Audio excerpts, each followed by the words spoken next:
Arrivano insieme al Candiani di Mestre, Pierluigi Bersani, il suo braccio destro Davide Zoggia, senatore Felice Casson. Sala piena per la prima uscita ufficiale in Veneto del nuovo Movimento Democratici e Progressisti, con la presenza dell'altra veneziana, Delia Murer.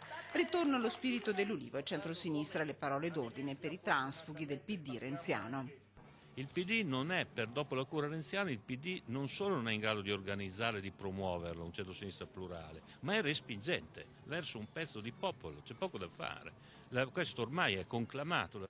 Appoggia il governo Gentiloni, assicurano, ma su voucher e scuola bisogna discutere e intanto al pubblico si presenta il manifesto fondato sull'articolo 1 della Costituzione. Il nostro movimento parte da qui, parte dal lavoro, parte dalla sovranità, parte dal rispetto delle regole e parte dal fatto che il popolo è sovrano e la politica deve essere a servizio. Nessuna chiusura a priori al Partito Democratico in vista delle amministrative in Veneto, a patto che anche il movimento possa dire la sua. Noi siamo per il centro-sinistra.